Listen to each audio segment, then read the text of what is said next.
यतो वेदवाचो विकुण्ठा मनोभिः सदा नेति नेतीति यत्ता गृह्णन्ति परब्रह्मरूपं चिदानन्दभूतं सदा तं गणेशं नमामो भजामः। दौर्भिर्युक्ता चतुर्भिः स्फटिकमणिमयीमक्षमालां दधानां हस्ते नैकेन पद्मं शुकमपि च शुकं पुस्तकं चापरेण भासा कुन्देन्दुशङ्खस्फटिकमणिनिभा भासमाना समाना सा मे वाग्देवतेयं निवसतु वदने सर्वदा सुप्रसन्ना। ज्ञानानन्दमयं देवं निर्मलं स्फटिकाकृतिम् आधारं सर्वविद्यानां हयग्रीवमुपास्महे। अवधूतचिन्तन श्री गुरुदेव दत्त श्री सद्गुरुनाथ महाराज की जय। श्रीपादांचा आणि श्रीशर्माचा संवाद चालू आहे। श्रीपाद श्री वल्लभांनी उपदेश केलाय। दुर्बुद्धी असलेल्या माणसाला अन्न दिल्यास त्याने केलेल्या पापकर्मामुळे त्याला जे पाप लागलेलं आहे त्यातला काहीचा भाग हा आपणाला येतो। कारण पाप हे अन्नाच्या आश्रयाला असतो। अन्नाश्रयाने पापाने ज्याचं अन्न खातो ते आपणाला येतं, किंवा आपल्या पंक्तीला जे बसले त्यांचंही पाप वाटलं जातं। म्हणून शास्त्रात लिहिले की अप्येक पंक्तिया नाशनी याच ब्राह्मणे स्वजनैस्सह को जानाति किं कस्य प्रच्छन्नम पातकम भवेत। कुणाचं प्रच्छन्न पातक काय हे कसं काय कळणार? आणि संसर्गात, गात्रसंस्पर्शात, संवादात, सहभोजनात, आसनात, शयनात, यानात पापम संक्रमतेंद्रनाम हे पाप संक्रमण होत असतं एका पंक्तीला बसल्यामुळे सुद्धा। म्हणून शास्त्रात सांगितलेले की जेवण हे एकांतात करावं असं सांगितलेला उद्देश आहे। आता अन्नाबद्दलचा थोडा विचार करायचा आपल्याला, कारण जीवनामध्ये महत्वाचा घटक म्हणजे भोजन आहे। जैसा खावे अन्न वैसा होवे मन। यदन्नं भक्षयते नित्यं बुद्धिर्भवति तादृशी दीपो भक्षयते ध्वांतं कज्जलंच प्रसूयते। म्हणून जसं अन्न खातो तशी बुद्धी, तसं मन काम करतं, मन काम करतं तशी बुद्धी कार्य करते, आणि बुद्धी जसं कार्य करते तसा व्यवहार होतो, आणि त्यामुळं उत्तम किंवा अधम या गतीची प्राप्ती होत असते। म्हणून काही नियम सांगितलेले आहेत। आता विज्ञान मान्य करते की जेवायला बसतेवेळी हात पाय आणि तोंड धुवून बसा।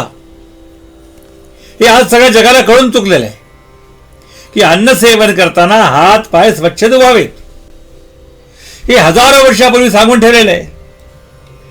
हस्तपादे मुखंचैव पंचार्द्रो भोजनम चरेत। 2 हात, 2 पाय आणि मुख हे 5 धुतले पाहिजेत, ओले असले पाहिजेत। पंचार्द्रकस्तु भुंजानः शतवर्षानि जीविती। जो 2 पाय, 2 हात आणि 1 मुख धुतो तो शतायू होतो, दीर्घायू होतो आज सांगितलेलं आहे। पण पंचार्द्रौ भोजनम भुंजात महाभारताच्या शांती पर्वात पण सांगितलेलं आहे, पद्मपुराणामध्ये सांगितलेलं आहे, आणि सुश्रुतांनी सुद्धा तेच सांगितलेलं आहे। सुश्रुतांनी आपल्या चिकित्सा भागामध्ये 2498 अनेक ग्रंथामध्ये ते वर्णन आलेलं आहे। आत्री स्मृतीमध्ये आहे, मनुस्मृतीमध्ये आहे।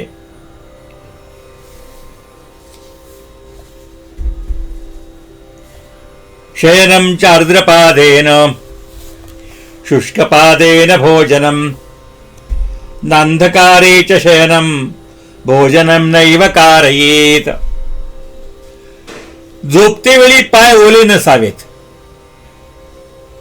पाय धुतले तरी पाय स्वच्छ कोरडे करून झोपावं, पण जेवते वेळी मात्र पाय ओले असले पाहिजेत। अंधारात झोपू नये आणि जेवण करू नये असे खूपसे नियम सांगितलेले आहेत जेवणाच्या बाबतीत।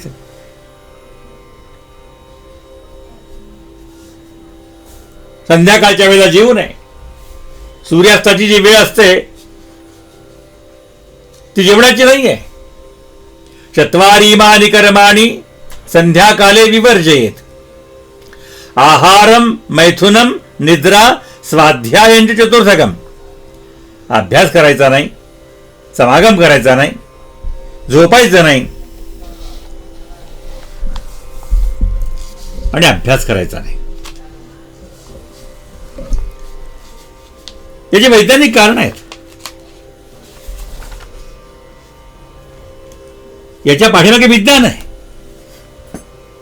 पण आज आम्ही त्याचा अभ्यास न करता आम्ही त्याला कपोलकल्पित मानतो आणि मनाला वाटेल तेव्हा खाणे, मनाला वाटेल ते खाणे, वेळ काळाचा विचार न करता खातो. हे विज्ञानाच्या दृष्टीने सांगितलेलं आहे की डोक्यावर टोपी घालून जेवू नये, आपल्या अंकावर अन्नाचं ताट घेऊन जेवू नये, डाव्या हातात ताट धरून जेवू नये. यद्वेष्टित शिरा भुंगते, डोक्यावर उष्णीश पागोटा टोपी घालून जेवतो. यद्भुंगते दक्षिणामुखः, दक्षिणेकडे तोंड करून जेवायचे शक्यतो टाळावं. पण जेव्हा अनेक लोक असतात त्यावेळी दोष नसतो, पण जेव्हा एकटा बसलेला असतो तेव्हा त्यांनी दक्षिण दिशा टाळावी.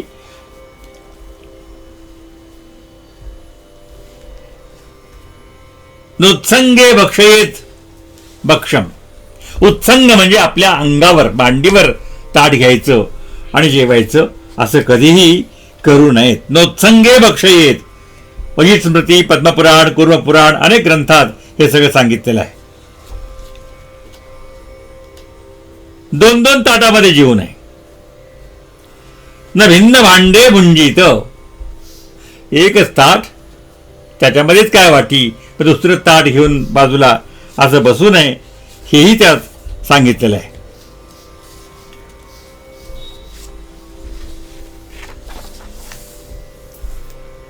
चालत चालत खाऊ नये.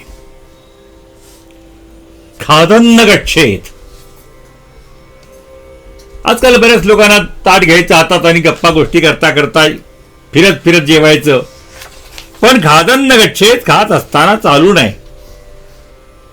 हे एक मूर्ख लक्षण सांगितलेलं आहे. कारण कालिदासाने तर वर्णन केलंय. जेव्हा राजा भोजनी एकदा त्यांना या मूर्खो म्हणून प्रयोग केला, शब्दप्रयोग, तेव्हा कालिदासाने त्यांना विचारलंय, खादन्न गच्छामि हसन्न जल्पे गतन्न शौचामि कृतन्न मन्ये द्वाभ्याम तृतीयो न भवामि राजन किम कारणम भोज भवामि मूर्खः. हे मूर्खाची लक्षण सांगितली आहेत. खात खात चालणे, हसत हसत बोलणे, गेलेल्या गोष्टीचा शोक करत बसणे, वारंवार तेच गोष्ट सांगत राहणे आणि दोन माणसं गुप्त बोलत असताना त्या ठिकाणी तिसरा जाऊन थांबणे, हे मूर्खाची लक्षणं सांगितलेली आहेत. पण खादन्न गच्छेत, उभं राहून खायचं नाही हे सांगितलेलं आहे. अन्नाची निंदा करायची नाही. मुखातून खात असलेला आवाज येता कामा नये. नच मुखशब्दम कुर्यात. मुखातून खात असताना आवाज काही लोकांचा येतो तो येऊ नये. आणि अन्नम न निंद्यात. अन्न परब्रह्म आहे. अन्नम ब्रह्मेत्युपासते किंवा अन्नम ब्रह्मेति व्यजानात. अन्नात एव खल्विमानि भूतानि जायन्ते अन्नात एव जातानि जीवन्ति. अन्न ब्रह्म आहे. म्हणून अन्नम न परिचक्षित. अन्न टाकायचं नाही, अन्नाचा त्याग करायचं नाही. अन्न जेवढ्या लोकांना देता येईल, अन्नम न परिचक्षित, अन्नम बहुकुर्वीत, जास्त करावं. अगदी तंतोतंत तेवढ्यालाच पुरेल असं नाही आहे. एखाद्या वेळेला कोणी व्यक्ती आला तर त्यालाही पुरेल असं अन्न करावं.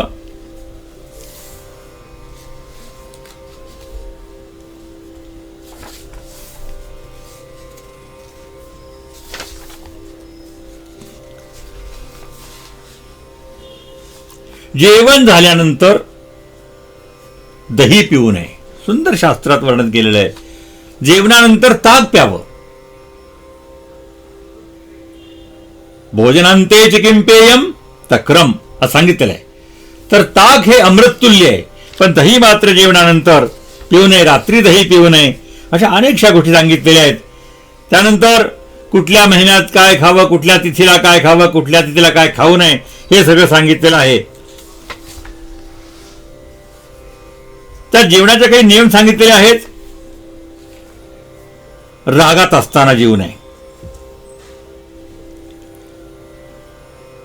अन्नामध्ये कीट दोष निघाले तरी जेवू नये,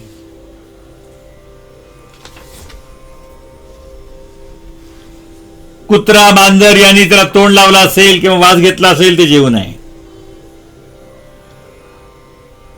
आता डावा उजवा हा काही भेद राहिला नाही, पण शास्त्र सांगितलेलं ऐकून घ्यायला हरकत नाही. ऐकून घ्यायला हरकत नाही. ज्याला पालन करायचं त्यांनी करायचं, बाकी त्यांनी सोडून द्यायचंय. डाव्या हाताने आणलेलं अन्न किंवा डाव्या हाताने वाढलेलं अन्न, शिळं अन्न, निषिद्ध पदार्थाचं मिश्रण असलेलं अन्न किंवा आपल्या घरच्या लोकांना उपाशी बसून आपण खाणं हे निंद्य सांगितलेलं आहे. हे खाऊ नये. उग्र स्वभावाच्या व्यक्तीचं अन्न खाऊ नये. बाकी काही प्रसंगाचे सूतकातले अन्न वगैरे खायचे नसतात. आता ज्यांना काही खायचा प्रसंग असतोच, काही लोकांना ब्राह्मणाला जावं लागतं श्राद्धाला वगैरे, तर त्याच्याकरता परिहारार्थ त्यांनी गायत्री मंत्राचा विशेष जप करावा हे सांगितलेलं आहे. उन्मत्त, क्रोधी आणि दुःखातुर व्यक्ती आहे, दुःखी व्यक्ती आहे, त्याचं अन्न खाऊ नये. जो देवाला दिल्यानंतर गावात सगळा डांगोरा पिटतो त्याचंही अन्न खाऊ नये. आणि माणसाचं पाप त्या अन्नाच्या आश्रयाला असतं.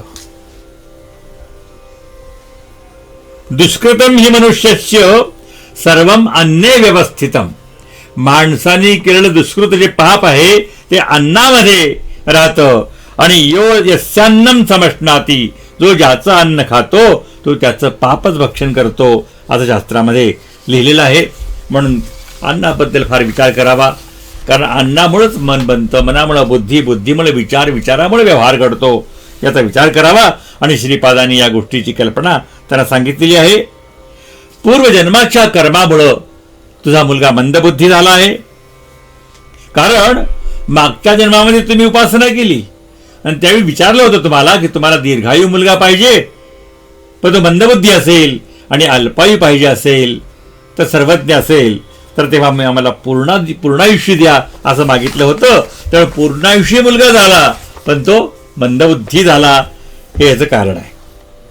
आता याला जर पंडित करायचं असेल तर इथे नियम कसा आहे भगवंताकडे सुद्धा, घेसी तेव्हा देसी ऐसा अससी उदार. परमात्मा घेतो आणि देतो, त्याला काहीतरी दिलंच पाहिजे मोबदल्यात. इथे गुरु आणि परमात्म्यामध्ये हा फरक आहे. गुरु काही घेत नाहीत, गुरु काही मागत नाहीत, पण देत राहतात. म्हणून उदारे प्रसिद्धे जे गुरु तत्व आहे, जय जय ओ शुद्धे उदारे प्रसिद्धे, ते उदार असतात. पण परमात्मा मात्र घेसी तेव्हा देसी ऐसासे उदार, काय धरुणे देवा तुझे कृपणाचे द्वार. उच्चिष्टाचे शीत न टाकीशी बाहेरी, कोणी दिसली देवा तुझला भूषणाची थोरी. नामदेवराय म्हणतात, कारण घेसी तेव्हा देसी, परमात्मा घेतो. सुदाम्याचे मुठभर पोहे घेतले तेव्हा सुदाम नगरी दिली. द्रौपदीचं वस्त्र, अंगावरचं वस्त्र फाडून जखमेवर बांधून घेतलं आणि वस्त्र पुरवले. घेतल्याशिवाय देत नाही. जर तुला मुलगा हुशार व्हावा, विद्वान व्हावा असं वाटत असेल तर तू देहत्याग केला पाहिजे, तू तुझा देह संपवला पाहिजे. शिवशर्मा म्हणतात, वार्धक्य आलेलेच आहे, केव्हा ना केव्हा तर राहायचं आहेच, पण माझा मुलगा तर बृहस्पती सारखा पंडित होत असेल, मला दुसरं काय हवंय. मुलगा विद्वान जन्मावा, सुपुत्र संसारी कुलाचे मंडण. वंशाला भूषण असणारा मुलगा जन्माला पाहिजे हो. श्रीपाद म्हणतात, बाबा तुझा लवकरच मृत्यू होईल. ज्ञानी माणसं मरणाला भीत नाहीत, कारण सिद्धांत आहे, जातस्तेही ध्रुवोर मृत्यू ध्रुवम जन्म मृतश्च. जो जन्मला तो मरणार आहे, जो मेला तो जन्मणार आहे. पण ज्यांनी आयुष्यावर चांगली तपश्चर्या केली त्याला कसली भीती आहे. कुठेही गेले तरी उत्तम जन्मात जातील. श्रीपाद म्हणतात मरणानंतर तू दुसरा जन्म धीशिला म्हणजे शिर्डी नगरीमध्ये घेशील आणि निंब वृक्षाच्या पायथ्याशी तू राहशील. ते गुरुस्थान म्हणून आज शिर्डीला दाखवतात. तर त्या ठिकाणी तू काही वर्षे वास्तव्य करशील आणि पुन्हा महाराष्ट्र देशामध्ये जन्म घेशील. पण हे तुझ्या पत्नीलाही कळू देऊ नको असं श्रीपादांनी सांगितलेलं आहे. काळ लोटत गेला आणि पुढे शिवशर्मा गतप्राण झाला. आता शिवशर्मा गेल्यामुळे काय, घरचा कर्ता पुरुष गेला की भयंकर संकट असतं. विगत धवा स्त्री आणि लहान बाळ आता ती भिक्षा मागते आणि पोट भरते, पण लोक टीका निंदा करत असतात. समाजामध्ये असा एक घटक आहे जो केवळ निंदा करत राहतो आणि त्यातल्या असहाय्य लोकांची निंदा करतो. खरं पाहता अशा असहाय्य लोकांना मदत करावी, त्यांच्या दुःखावर फुंकर घालावी, त्याला दुःख देण्याकरता मीठ टाकू नये जखमेवर. होत असेल तर सहाय्य करावं आणि त्याला शांत राहावं. कारण लोहाराचं भात कमजोर असतं, पण त्याच्या होणाऱ्या श्वासामुळं लोखंडाचं भस्म करून टाकतो. तसं जे असहाय दीन दुबळे त्याचा शाप हा वंशाला भस्म करून टाकू शकतो. म्हणून अशा लोकांना दुःख देऊ नये. पण समाजामध्ये टिंगल करायचे लोक निंदा करत असत आणि शेवटी होता होता किती सहन करणार. प्रत्येकाला मर्यादा आहेत आणि तो जरी मंदबुद्धी असला तरी त्याला मान अपमान करतोच. त्यांनी जीव देण्याच्या उद्देशाने नदीकडे पळायला सुरुवात केली. आता मुलगा चाललाय, आई पण पाठीमागे चालली पळत आणि नदीमध्ये उडी टाकून जीव देणार. इतक्यात श्रीपाद श्रीवल्लभ प्रकट झाले आणि थांबवलं. कारण आत्महत्येसारखं पातक नाही. आत्महत्येला आणि कृतघ्नाला प्रायश्चित्त नाही, बाकी सगळ्याला प्रायश्चित्त आहेत. आणि श्रीपाद श्रीवल्लभ स्वामींनी आपली कृपादृष्टी टाकली आणि त्या बालकाला विद्वान केलेलं आहे, महापंडित केलेलं आहे. आणि सांगितलं अंबिकेला, शिवशर्माच्या पत्नीला, की आता उर्वरित आयुष्य शिवाची पूजा करण्यामध्ये घालावं, शंकराची पूजा करावी. म्हणून त्यावेळी शनी प्रदोषाचं महत्व सांगितलेलं आहे. प्रदोष व्रत हे अत्यंत उच्च प्रतीचं व्रत आहे. एकादशी आणि प्रदोष हे दोन व्रत मनुष्याला कल्याणकारी आहेत आणि चंद्रावर अवलंबून आहेत. आता वाराची व्रतवारी लोक करतात, पण त्याला फार प्राचीन काळामध्ये काही आधार नाहीये वाराला. परंतु तिथीवर जी अवलंबून आहेत, सूर्यापेक्षा चंद्र ज्या ज्या गतीने पुढे जातो त्यावर तिथी बदलत असते आणि त्याची व्रत ठरलेली आहेत. तर हे जे प्रदोष व्रत आहे ते चंद्रमासाच्या त्रयोदशीला येत असतं. शुक्ल पक्षातली त्रयोदशी आणि कृष्ण पक्षातली त्रयोदशी हे दोन्ही प्रदोष व्रतच आहेत. त्यातली विशेष करून लोक कृष्ण पक्षातली करतात. आता हे नेमकी वेळ कोणती घ्यायची, तर सूर्यास्तापासून 45 मिनिट अगोदर आणि 45 मिनिट नंतर. एक साधारणपणे असा, आता प्रत्येक मिनिटाला गणित करता येतं, पण साधारणपणे 45 मिनिट अगोदर आणि 45 मिनिट नंतर ही प्रदोष काळाची वेळ आहे. आता ह्या प्रदोष कोणत्या वारी आला त्याच्यावर सुद्धा त्याचं फल बदललेलं आहे. आता सोमवारी प्रदोष आला तर सोमप्रदोष म्हणतो. आता हा सोमप्रदोष केल्यामुळं मनोइच्छित कामना पूर्ण होतात. ज्या मनामध्ये कामना आपण ठेवलेल्या आहेत त्या पूर्ण होत असतात. मंगळवारी जर आला तर भौम प्रदोष होतो. या प्रदोष व्रत केल्यामुळं रोगमुक्ती होते आणि आरोग्याची प्राप्ती होते. बुधवारी जर प्रदोष आला तर कामनांची पूर्ती होते. गुरुवारी प्रदोष आला की शत्रूंचा नाश होतो. शुक्रवारी प्रदोष आला की सौभाग्याची प्राप्ती आणि दाम्पत्य जीवन सुखी होतं. आणि शनिवारी आला की त्याला शनी प्रदोष म्हणतो. हे संतान प्राप्तीसाठी, पीडा परिहारासाठी, मध्ये शनी राहू केतू कुठले ग्रह असतील तर पीडा परिहार, संतान होत नसेल तर संतान प्राप्ती, शत्रूंचा नाश या शनी प्रदोषामुळे होत असतो, असं हे व्रत त्यांनी सांगितलं आहे. या दिवशी भगवान शंकराची पूजा करायची. शंकराची पूजा करताना विशेष करून बिल्वदल शंकराला व्हायचंय, ललाटावर त्रिपुंड धारण करायचंय, गळ्यात रुद्राक्षाची माळ असावी. हे शिवपूजेचे विशेष महत्व सांगितलेलं आहे.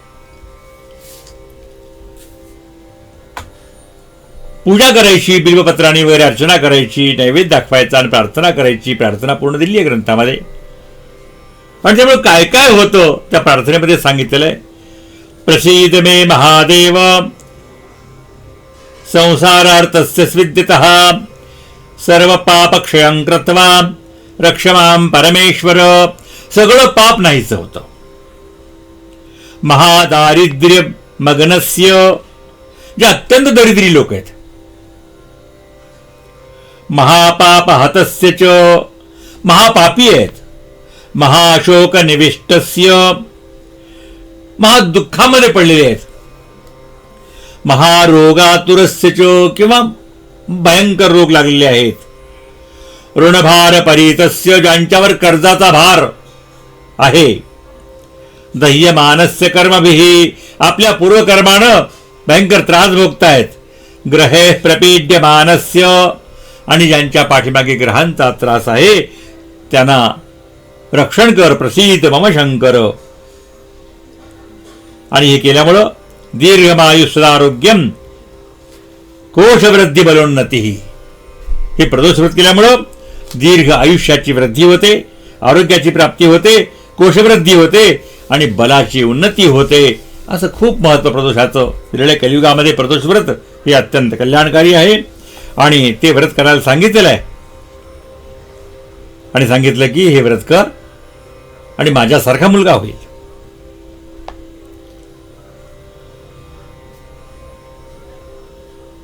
आता माझ्यासारखा म्हणजे कसं काय? श्रीपाद हे परिपूर्णतम अवतार. आता श्रीपादासारखा दुसरा कोण आहे माझ्यासारखा? म्हणून श्रीपादाने ठरवलं की मीच तुमच्या उदरी येईन, कारण श्रीपादासारखा कोणीच नाही आहे. तेव्हा श्रीपादाने ज्यांच्या घरी जन्म घ्यायचा ठरवलेला आहे, समस्त कल्याणकारी गुणांनी युक्त अशा वासवांबिके श्रीपाद प्रभू म्हणाले. आता इथे वासवांबिका आणि अंबिका, त्या अंबिकेला सांगितलंच आहे की तुझी इच्छा पूर्ण होणार. आणि श्रीपादांच्या अत्यंत निकटवर्ती देवता म्हणजे वासवांबिका होऊन गेलेली आहे. अंबिकेला सांगितलं आणि तेच वासवांबिकेला सांगतात. आता इथं अंबिका घ्यायची का वासवांबिका घ्यायची हा प्रश्न आहे. कारण पहिल्या वरच्या भागामध्ये अंबिका शब्द वापरलेला आहे, शिवशर्माची पत्नी, आणि नंतर इथे वासवांबिका शब्द वापरलाय, वासवांबिका. पण तारतम्याने असं बघता येईल की तुझा संकल्प सिद्ध होईल. आता कोणती अंबिका असली पाहिजे? कारण संकल्प त्याचाच सिद्ध होतो जो सिद्ध आहे. परमेश्वराचा संकल्प सिद्ध होतो, सामान्याचा होत नाही. माणसं संकल्प करतात, पण तो संकल्प भगवंताचा असतो आणि भगवंताच्या संकल्पाला अनुरूप असणारा जर आमचा संकल्प असला तर तो सफल होतो, कारण भगवंताचा संकल्प तसाच आहे. आणि यदा कदाचित आमचा संकल्प भगवंताच्या संकल्पाच्या विरुद्ध विपरीत असला तरीही भगवंताचा संकल्प पूर्ण होतो, आपला होत नाही. आणि आम्ही म्हणतो आमच्या मनासारखं झालं नाही हो, किंवा पूर्ण झाला बघा आम्ही संकल्प केला आणि झाला, पण तो आपला संकल्प नसतो, भगवंताचा संकल्प असेल तरच तो पूर्ण होत असतो, लक्षात घ्या. म्हणून इथे वासवांबिका म्हणजे कोण आहे? आता अंबिका काही संकल्प करू शकत नाही, तिच्या संकल्पामध्ये एवढं सामर्थ्य असं म्हणता येत नाही, म्हणून इथे वासवांबिका घेतलेली आहे. आता ही वासवांबिका कोण होती? कारण श्रीपादांच्या जीवनामध्ये वासवांबिकेचं बरंच महत्व सांगितलेलं आहे. तर तिची थोडक्यात माहिती आपण घेऊत. या चरित्रामध्ये सगळे भाग नाही आहेत. तसं सदाशिव ब्रह्मेंद्राचं आपण चरित्र पाहिलं, सगळा भाग नाही मिळत. तर वासवांबिकेचे पूर्ण चरित्र कधी आलेलं नाही, फक्त नाव आलेलं आहे. तर ही वासवांबिका कोण होती? आंध्र प्रदेशामध्ये पश्चिम गोदावरी जिल्हा, तिथे थानकुसा नावाचा तालुका आहे. आणि त्या थानकुसा तालुक्यामध्ये पेनुगोंडा नावाचं एक गाव आहे. त्या गावामध्ये वासवी कन्यका परमेश्वरीचा जन्म झाला. आणि कन्यका परमेश्वरीचं ते जन्मस्थान म्हणून पेनुगोंडा या नावाने ते प्रसिद्ध झालंय. तो इतिहास असा आहे. आता पेनुगोंडा येथे राजा कुसुमश्रेष्ठी आणि राणी कुसुमांबा हे राजा राणी अत्यंत सुंदर, अत्यंत सात्विक, प्रजापालन तत्पर असणारे राज्य करत होते. प्रजा सुखी आहे, सगळं सुखी आहे, पण राजाला मात्र चिंता आहे की संतती नाही. मूल नव्हतं घरामध्ये. व्रत सायास सगळे केले, पण संतती होत नाही. म्हणून त्यांचे गुरु जे भास्कराचार्य होते त्याने विचारले की अपत्य होत नाही, काय करावं? तेव्हा भास्कराचार्यांनी राजा कुसुमश्रेष्ठीला पुत्र कामेष्टी नावाचा यज्ञ करा असं सांगितलेलं आहे. राजाने कुसुमांबिकेची अनुमती घेतली आणि यज्ञाचं पौरोहित्य, आचार्यत्व भास्कराचार्यांनाच दिलं. भास्कराचार्यांनी संमती दिली आणि त्याप्रमाणे यज्ञ संपन्न झाला. आणि या यज्ञामुळे देवदेवता प्रसन्न झाल्या. यज्ञ जेव्हा सफल होतो तेव्हा देवता तिथे येत असतात. यज्ञाची सफलता कळून येते आणि त्या देवतांनी त्या यज्ञेश्वराच्या माध्यमातून राजाला प्रसाद पाठवला. आणि आकाशवाणी झाली की हे राजन, हा प्रसाद ग्रहण केल्यास संतती होईल. राजाने प्रसाद स्वीकारला. सगळ्या देवतांनी आशीर्वाद दिलेला आहे. आणि त्यानंतर प्रसाद सेवन केल्यानंतर कुसुमांबा ही गर्भवती झाली आणि वैशाख शुद्ध दशमी शुक्रवार उत्तरा नक्षत्रावर एका जुळ्या बाळकांना जन्म दिला. एक मुलगा आणि एक मुलगी. मुलाचं नाव ठेवलं विरूपाक्ष आणि मुलीचं नाव ठेवलं वासवी. हीच पुढे वासवी कन्यका परमेश्वरी झाली. ती कलेप्रमाणे वाढायला लागली. अत्यंत सुंदर. ती आदिमायेचंच स्वरूप, अत्यंत रूपवती अशी होती आणि शुक्ल पक्षातल्या चंद्राप्रमाणे ती वाढायला लागली. आणि त्यावेळी क्षत्रियांचा राजा विष्णुवर्धन नावाचा राजा होता. आणि तो राजा युद्ध करून, युद्धामध्ये विजय प्राप्त करून परत आपल्या गावाकडे चालला असताना पेनुगोंडा इथे मुक्कामाला थांबला. तेव्हा कुसुमश्रेष्ठींनी स्वागत केलं, सत्कार केलेला आहे. आणि राजाचा मनाजोगं स्वागत करून, आत्रात्य करून विजयी मिरवणूक काढली. आता विष्णुवर्धन राजाचा मुक्काम तिथे पडलेला आहे. सगळे पेनुगोंडा क्षेत्रातले लोक त्याला सत्कार करण्याकरता येऊ लागले. त्यावेळी कुसुमश्रेष्ठीने आपल्या परिवाराची ओळख करून दिली. मोठा मुलगा विरूपाक्ष आणि मुलगी वासवी आणि पत्नी कुसुमांबा यांचा परिचय करून दिला. आणि वासवीचं रूप पाहता क्षणीच विष्णुवर्धन मूर्छित झाला. अत्यंत दैवी गुणमयी असणारी ही शक्ती भगवतीच्या पूर्ण कलेने अवतरलेली पाहिलं आणि तो मूर्छित झाला आणि मोहात पडला. परत गेला आपल्या राज्यामध्ये. पण दिवस रात्र काही सुचेना. प्रत्येक क्षणोक्षणी ती वासवी समोर दिसायला लागली. म्हणून त्यांनी दूतामार्फत वासवीच्या विवाहाची मागणी घातली आणि विवाहाचा प्रस्ताव घेऊन प्रतिनिधी पेनुगोंड्याला गेले. त्यांनी निरोप सांगितला तेव्हा राजाने राजसभा बोलावली. कुसुमश्रेष्ठींनी सभा बोलावली आणि सगळ्यासमोर विषय मांडला की राजाने असा प्रस्ताव मांडलेला आहे. आपल्या सर्वांचं मत काय? आता हे वैश्य वर्गात असल्यामुळं पूर्वी वैश्यामध्ये 714 गोत्र होते. ते 714 गोत्राच्या लोकांना बोलावलेलं आहे, पण सर्वांचं एकमत होत नव्हतं. बहुतेक लोक विरुद्धच होते. आता 714 पैकी 102 गोत्रज राजा कुसुमश्रेष्ठीच्या बाजूने बोलत होते. त्यामुळे 2 गट निर्माण झाले, भेद झाला आणि 612 गोत्रज या वैश्य कुलातून वेगळे झाले. आणि तेव्हापासून जे कुसुमश्रेष्ठी बरोबर होते तेच 102 गोत्र याला आर्य वैश्य म्हणून ओळखू जाऊ लागले. आजही आर्य वैश्यामध्ये 102 गोत्रच मान्य आहेत. विष्णुवर्धन राजाला विवाहाचा नकार दिला, प्रस्ताव पाठवला, परंतु त्याने युद्ध करून वासवीला प्राप्त करायचं असा आग्रह धरला. आणि ही बातमी पेनुगोंडा येथील नागरिकांच्या मध्ये पसरली. आता राजा तो राजाच आहे, चिंताक्रांत झाले. तेव्हा वासवीला समजलं की असा असा राजा युद्ध करण्याकरता येत आहे. तेव्हा तिने आपल्या पित्याला आपलं मत सांगितलेलं आहे.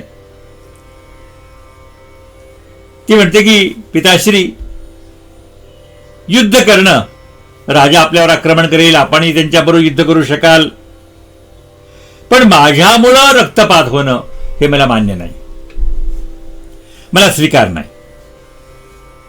आपण दुसऱ्या पद्धतीने सामोरं जाऊत या. म्हणून तिने आपले विचार आणि योजना सांगितली. आपण अहिंसा आणि त्यागाची भूमिका घ्यायची आहे आणि युद्धाचं नियंत्रण करू द्या. हा विचार पटला, सगळ्यांना मान्य झाला की रक्तपात विनाकारण युद्ध म्हणजे हानी. युद्धाचा परिणाम मग कोणी जिंको किंवा हारो, परिणाम हानीच आहे. आणि सगळ्यांनी 102 गोत्र यांनी ठरवलं की वासवी कन्यका जे सांगेल तो आदेश आम्ही पाळणार. सगळ्या नगरामध्ये तयारी सुरू झाली आहे. नगर सजवण्यात आलंय आणि कुसुमश्रेष्ठी व 102 गोत्रज आनंदात आहेत. सगळ्यांना नगरेश्वर मंदिरावर यायला सांगितलेलं आहे.